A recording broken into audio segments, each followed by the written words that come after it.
Good morning, everyone. As Eva said, my name is Famil Adina, and I was a student in the inaugural EJ semester at Laurel. Good morning. It's my pleasure to introduce today's keynote speaker, Sage Lanier. Sage has been a trailblazer in climate education since her time at UC Berkeley.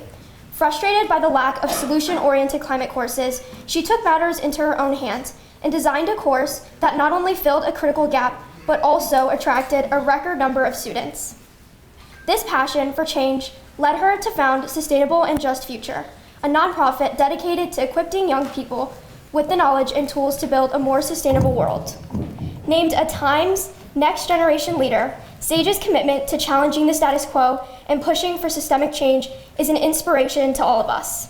Please join me in welcoming Sage Lanier to the stage.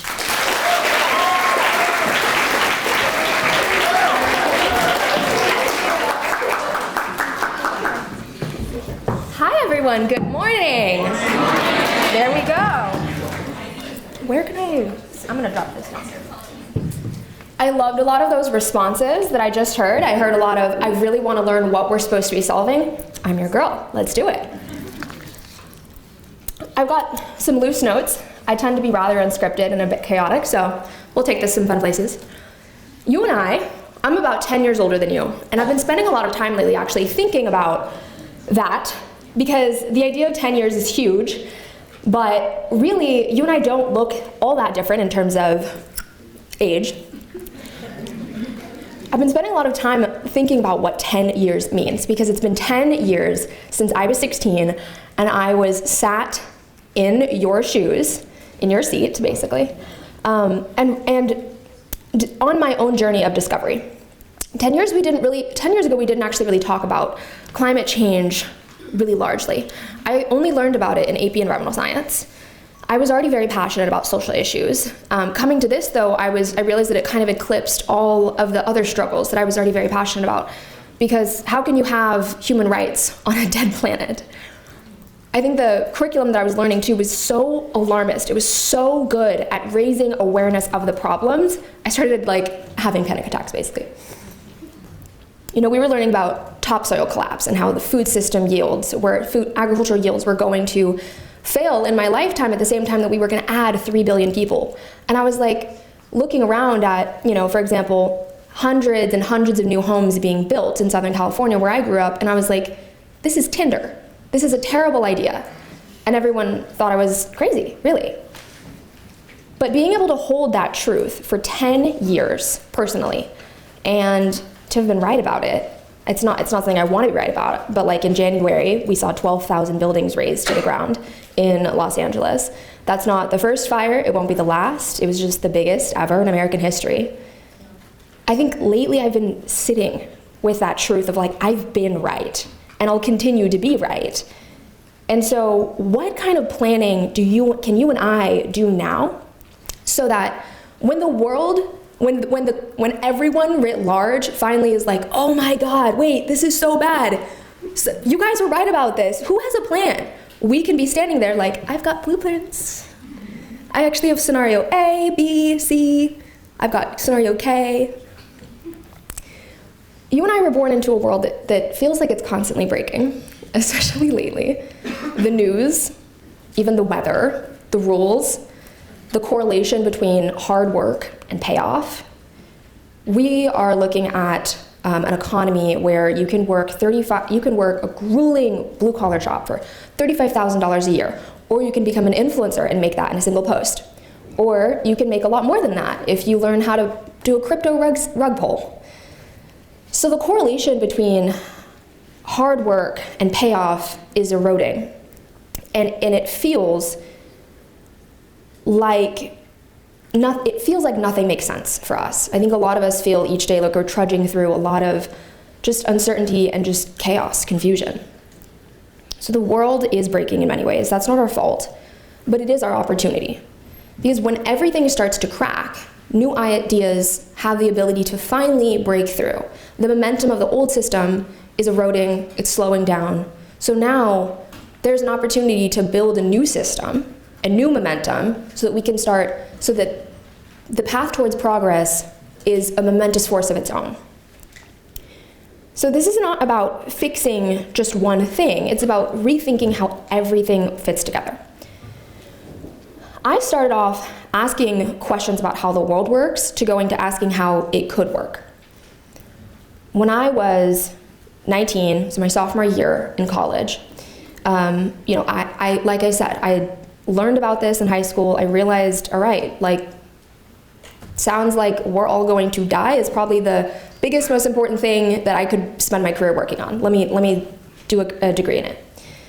And it was the same thing. Every class I went to was doomsday sermon after doomsday sermon about how everything was so bad and the nuances of the problem and the depth of the problem. And I was looking around myself at all of these passionate young people who had come to one of the best environmental programs in the nation, in the world, and we were all so jazzed up, we were so energized, and people were starting to wilt. People were changing their majors, people were giving up. A lot of the people who I went to school with are not working in the environmental field professionally now. A lot of that because they don't feel like there's something that can be done. And so I realized since the 70s, and this is not anyone's fault, but since the 70s, these people who are now professors or climate scientists or academics or policy writers, they've been fighting an uphill battle to try to convince people that it's even happening, right? So they've developed this scare to care model. What they're not seeing, though, about the way that things are different now is that we're the first generation to grow up accepting climate change is just like axiomatic. We're like, yeah, I can see it, I can feel it. There wasn't fire season when I was little, now there's fire season. It's pretty bad. We don't have to be convinced, right? And so continuing to pile it on is not productive. And I was also hearing about all these disparate crises. I was like plastic pollution and fast fashion. And I never really understood I thought that, Amazon and hyper-consumerism and Shein, I was like, Shein actually wasn't even a thing when I was in college. I've given several speeches on that. I knew that hyperconsumption was a problem. I didn't really see anyone making the connection with that in climate change. I was still really concerned about this whole topsoil degradation thing that I learned about in high school. Still felt like no one was talking about that. And I was like, I feel like food is maybe the first priority. Even if the climate system breaks down, like food feels like the first priority. And so I was like, none of these things are connecting in my brain. None of these things are connecting in my classes. I want to know the truth about everything. I want to know how we should even be prioritizing these things. Is plastic pollution really important? Is that a waste of time? So I started going around the university and I started taking classes in every college. I studied a little bit of, I took classes in the business school. I studied policy, I studied food systems. I took a couple engineering classes. I did really, really badly in them. I was really just trying to learn the truth about everything. And as I went, I started writing this curriculum. And I ended up titling it Solutions for a Sustainable and Just Future. I wanted it to be solutions-oriented. I wanted it to be action-focused. And it was kind of just my attempt at cutting through all that chaos, all that noise, the breakdown of correlation that we feel as a generation, and just having something that felt clear and like it made sense. And so then I started teaching it the next semester. And so I started off with 25 students, and I was 19 years old. And the first time I ever got in front of a classroom, my face was like beet red, and the lesson plan that I had prepared actually only lasted me 20 minutes. And I had 50 minutes to teach, and I was really panicked, so I figured it out for the rest of the class. And I kept going. I kept signing myself up to teach this class every semester. But the next semester I was so surprised because my waitlist was actually maxed out. I had signed up to have a classroom of 50 students, and I had 50 plus 25 on the wait list. And so then the next semester, I got a class of 85 students, and it maxed out the wait list. And then the next semester, I went to them and I said, can I have 150? And they were like, no, that's not allowed. And I was like, yeah, but I had a maxed out wait list here. And they were like, no one's ever done that before. And I was like, yeah, but why not? And so we got 160 seats that semester, and we filled every single one. And then my senior year, when I was 21, I had 300, which had never been done before. It was way too much pressure, I was 21, it's a lot. I have a lot of criticisms about the whole youth can save us, youth must lead kind of thing. We're kind of too young for that, honestly. I'm old enough for it now, but I want you guys to enjoy your lives and enjoy the rest of your youth. And that program was so popular because I think there was such a demand. Everyone was feeling the same thing as me. I want solutions. I want action. I want to feel optimistic. I want to know what there is I can do. And the testimonials coming out of that program were like, this this completely changed my mind. I went from knowing nothing about climate change, to having a small curiosity about all that doomsday stuff I was hearing about, to now I feel like I know everything I need to know. Are we just gonna go dark? Yeah, that's fine. Mood lighting? Okay, I like mood lighting. We can make it a little serious. All right, kill the ambiance, why don't you? And so these testimonials of people saying, like, I know what my role to play is. I was like, okay, I think we might have done something here. Like, I think that this, I didn't really believe in it. I didn't really believe that in the power of what it was, but those testimonials were this constant reinforcement of, no, you're right, no, you're right, no, you're right. Like, this is what people need. And so coming out of college, I was trying to figure out what to do with that, because we had this framework where we're doing things that hadn't been done before, but there wasn't really a clear path forward. And that's what a lot of people don't talk about quite a bit when it comes to leadership. Like, you're really making things up as you go. You don't know what your options are, and it's really scary and uncertain at times. I ended up launching as a nonprofit. And with the nonprofit launch, within like 3 months, Time magazine had reached out and they wanted to do this huge feature on me. And I was just like, what? And when I tell you that legitimized me to other people so much, like, I was the same person before and after having a Time magazine award next to my name, but all of a sudden the world wanted something from me, right? I was being invited to Paris to speak, and I was going, honestly, all around the world, to different countries, to different cities across the United States. And I was so surprised that legitimized me, because I was like, I'm the same person I was yesterday. And also, I think, there's an effect. People see you on stage once, so they see a viral video of yours once, and then maybe it just kind of happens from there. But so now, where I'm at with the work, is we're in the pre-production process for a Hollywood docuseries to try to convert that curriculum into a big picture format and hopefully bring it to the world so that people can buy into this vision for what a better world could look like. We're launching a podcast, because that's, I guess, the way to reach people.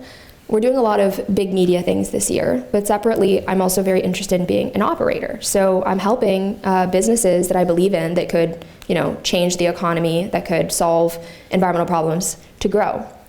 And so that's my personal balance between talking about the thing and doing the thing. And so I want to take you all along a little bit with what the process actually was. So the first thing I started to realize was climate change is not the problem that we're trying to solve. I like to use this analogy. Trying to solve climate change is like trying to cure a cough when you have bronchitis. That is not the problem. That is just a symptom of the problem. And so I was trying to go deeper. Why is climate change happening? Because of energy emissions. Why do we use so much energy? Why do we burn so much carbon? Because it's profitable. Why is it profitable? Because we have a system of extraction. And so when I started to peel back the layers, I started to realize that the problem was actually economic.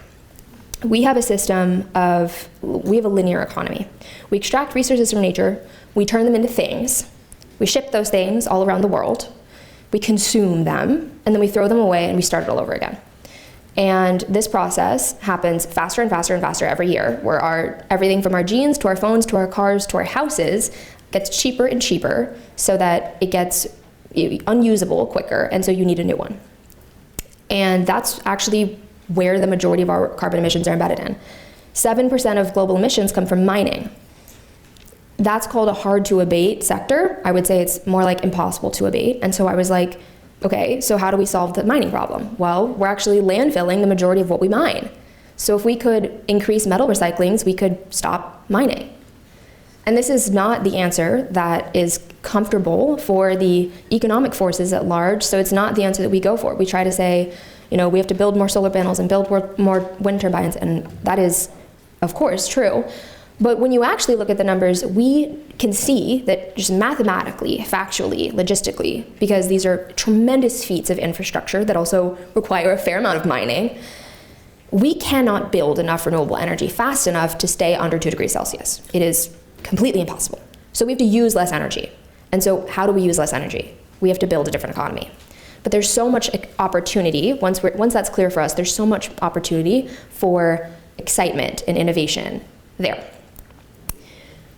So for me, it was the realization that climate change is not an isolated issue. It's tied into how we grow our food, how we build our cities, how we power our lives, how our culture prioritizes individualism and consumption, luxury goods, right?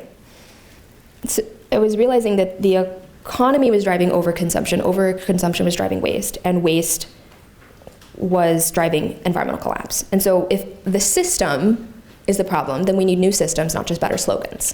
Right? This is bigger than keeping it in the ground. This is bigger than protesting oil companies.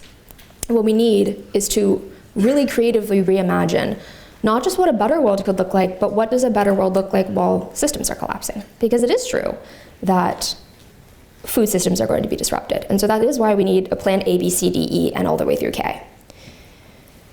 And it feels daunting. But that's the work of your and my lifetime, and there's kind of nothing else that we can do. You and I have, the cards were dealt before we were born. And the arc of our lifetime, where we might see 3 degrees Celsius in our lifetime, in your and my lifetime, is to basically try and keep every single mouth fed and communities intact and kids in schools, while globally people are displaced and crisis escalates, right? And that might sound scary, but it's also the truth. And when you can really accept that, it stops feeling as scary because it's just the work. There's nothing to be afraid of, there's work to be done, right? Every single day is a new opportunity for building more resilient, more flexible systems that make it so that the people who would be our grandchildren are inheriting a world where they can hopefully not just survive, but thrive. That's the work, every single day. There's no apocalypse coming, right? This is something that I say to myself all the time, and it centers me. In 2500, in the year 3000, there will still be several billion people on this planet, right? There's no extinction event happening. There's no asteroid. But what state those people live in, how well they are capable of navigating the world that they inherit is up to us, truly. And that makes me feel better, actually, about our ability to create change. So what do solutions look like? What do solutions look like? The biggest thing that we need to be normalizing, mainstreaming, and talking and thinking about, outside of just climate action, outside of just renewable energy, very, very important things. But the thing that we haven't, I think, collectively understood yet, and so we're not working on the solutions yet because we don't understand them, is the circular economy. The opposite of waste is not recycling, even though it is for mining. It's designing waste out. E-waste is the fastest growing waste stream on the planet. And so that's everything from phones to, honestly, cars at this point, because they're becoming very technological. And so every single year let me give you an example, actually. When I was 5, my parents gave me a phone. Terrible idea. It was a flip phone, and maybe some of you have had flip phones, but probably most of you haven't. But that's what was around when I was 5. With the flip phone, you were able to take the back of the phone off and pull out the battery. And then you could replace the battery. And so we didn't actually really carry around chargers back then, or my mom had it in her purse. My mom would carry around an extra battery. And so what that meant, because of the design of the phone, was that you didn't have to replace your phone when the battery started dying, as most people do now today. But obviously that's a little less good for profit than selling people a whole brand new phone. So they started designing phones in ways where there's really, really tiny screws, it's really, really hard to access, the battery is hidden underneath all of this tech, and if you open it, you void your warranty. And so now I hear people all the time say, oh, my battery is like crap now, I need to get a new phone. And so that's a very micro example, right? But that's happening on every single scale in our economy and in our world, and it increases the rate at which we extract resources and have carbon emissions, increase our emissions. And so designing for circularity doesn't mean having the same crappy designed phones and just recycling them. It means designing phones that last forever, that you can take the battery out, that you can take the camera out so you can upgrade it. Small example, but get creative, think about it. There's ways to do this in every industry and in every facet of our world. With food, someone mentioned composting earlier. Composting is the way that we've actually just done things forever. Composting is the alternative to landfill. For all of human history, we only composted. There wasn't such thing as trash. Everything was compostable. You either made things out of leather, animal skin, or you made them out of plant fibers like cotton, stone, iron, maybe. But anything that we created as humans could biodegrade into the earth. It could just turn, if you lost it, if it disappeared, it would just turn back into something. And my grandma can talk to you about how she remembers when polyester came out, which is crazy, because the shirt I'm wearing is polyester, and the shoes I'm wearing are made of polyester. And this is it's not polyester, but this is a petrochemical byproduct. So quickly did our world become designed with petrochemicals, with petroleum. It's like unfathomable to us. But there are people living with us today who remember when it wasn't so. And it is so possible to design that out, and design out fossil fuels. So this isn't hypothetical, it's already happening in pieces, and there's a long way to go. But if we look at it as an economic transformation, then we can solve the polycrisis of climate change and resource over-extraction and ecosystem degradation and overpollution. If we can just simply keep the clothes that we have, because I think we make 80 billion garments of clothes a year right now, and there's only 8 billion people. I think we landfill like 10 billion a year. If we could just keep all the things that we have cycling, we can cut out the 10% of carbon emissions that come from the fashion industry. We can stop polluting the rivers in Bangladesh and Pakistan because H&M is pouring, polluted dyes into their rivers. We can stop destroying ecosystems to grow more cotton. We can stop extracting oil to make more petroleum. But it's a system redesign that we have to look at in order to really see solutions. And so there's two types of people. There are people who, I don't want to say complain about the system. I don't want to sell our foremothers in the environmental movement short, because most of them were women. I think it was really important for the past 55 years, people have been slamming the alarm and trying to say, this isn't working, this is scary, something is really deeply wrong here. And they were right. But it behooves us now to move on and to start thinking about what a better world could look like, to start offering people a vision for what a better world could look like. Because I think that's the issue too. I'm including all of you in the climate movement because you are, and you never can leave, sorry. We as a movement are pretty bad at reaching people. We reach them with this alarmist narrative. But the way to win the culture war is to offer people a path out, right? Consumption doesn't make us feel good, it makes us feel empty. And everyone feels broken over the cost of living. A lot of people feel like they lack dignity in their lives because they can't afford to have kids and pay rent and have a dignified life. And so we can't just say, hey, yeah, and there's microplastics in your bloodstream. We have to say, right, and what if there were companies here in our country or global international companies that worked for the people, that made ecosystems better, that turned a profit, that offered a living wage, and that you were proud to work for. This is something that's really interesting that's a few years out from where you're at right now. People talk about how young people go to, Harvard or UPenn or wherever.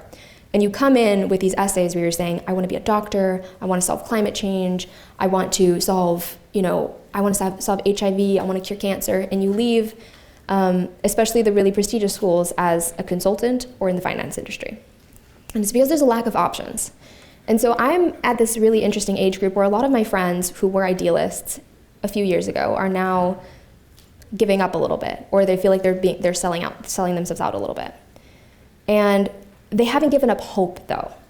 And so the challenge is to create opportunities, create the types of income streams, companies, challenges where we can use those brilliant minds for better. And I'm really excited about, for example, there's this company called Synonym. I always like to use real life examples. There's this company called Synonym, and they are building the biomanufacturing economy. And what does that mean? So basically, if I want to make this shirt, or if I want to make a shirt that says EJ on it, got some in the crowd, there are hundreds and hundreds of factories all over the world that I can place an order in really easily, and you can maybe get like a nice 100% organic cotton, but if you want to do it cheaply as possible, you're going to get 100% polyester, which again, petrochemical, right? It's from petroleum. Right now, there is no biomanufacturing capacity. So we don't have, if I want to start a plant-based meat company or a plant-based plastic company that biodegrades and is safe for the earth, I have to build my own factory, which makes the startup cost for those companies really, really high. Anyone tomorrow can start a hoodie company, right? A hoodie with their little slogan on it. You see an influencer, they go viral, what was that one? Demure, she had merch within like a week, right? So there's an existing manufacturing capacity for that. And so this company, Synonym, I'm friends with the CEO in New York, he wants to build the biomanufacturing capacity that we don't have so that I can start the same companies but better for the planet, right? So there's this really wonderful opportunity for innovation and starting new companies and being entrepreneurs and building good things that isn't just don't fly, don't eat meat, don't do this, don't do that, which I think is a lot of the narrative that we push as the environmental movement, or that's a lot of the narrative that we absorb every day. There is a lot of things that we do need to change. It's not going to be painless. You are going to have to give up a little bit of steak, okay, maybe a lot. But there are really cool alternative steak companies. There's really cool, exciting opportunities here. And if we can win that culture war, if we can get people to believe that our way would be better, would be happier, would be more joyful, would be more sophisticated, that's how you win. Not by shaming, not by telling people, don't do this, don't do that. And so that's a lesson for us as communicators, but it's also, an opportunity for us to filter out what we're digesting, whether or not the headlines that you're reading fit in with the narrative that you want to build, right? How can you be more excited? How can you be more visionary? Builders aren't just coders or CEOs though, right? Builders are students, they're artists, they're entrepreneurs, they're organizers, they're engineers. This is going to take people coming from every single part of society. This is going to take architects, this is going to take farmers. You can do this from every single angle, I swear to you. I even have friends who are climate venture capitalists. It's real, okay? It's real, you can do that. If that's really your calling in life. You can be a climate venture capitalist. And so one of the things I really want you all to walk away with is the idea that rebellion is not just resistance, it's creation. We have to architect a vision for what a better world could look like. We have to get into engineering something that's brand new. And we have to convince the general public, the world, that our way would be better. It's not enough to just point out the problem and say, this sucks. We have to sell people on an idea for what would be better. So the future right now feels incredibly uncertain. The news is breaking, the rules are breaking, the weather is breaking. But there's a very exciting opportunity there. When the old system stops working, the future is no longer something to be inherited. It's something to be written. We can imagine cities that feed themselves and clothes that never become trash and an economy that heals more than it harms. We can imagine the type of world that doesn't engineer ecological crises in the first place. We don't have to regulate it out. We don't have to fight the polluters. It just isn't there. We are in a very strange moment, especially as a generation who's coming up, who doesn't have the institutional power, who doesn't have the money that our grandparents do, who doesn't have the media control. But I think what we can do at this very fragile moment in history, where nothing about tomorrow is certain, that's scary, but it's also wonderful. It's also wonderful, because in the last 10 years, as someone who's been in the climate movement, it's just been working against this system that had so much momentum. It was, these big parties and this extravagance, this overabundance, this hyperconsumption, and I was fighting to just be heard in the midst of all that noise. But all of that is breaking, and so there's an opportunity to be heard now. Every generation of people in their youth has a movement. Every single one. That's not unique to us as young people or Gen Z. That's not unique. Young people are always idealists. That's our job. But in this very fragile moment, where nothing is certain, so we could lead next, we could be the generation that did not just fight for a future. We could be the generation that built one. And that's all I have to say today.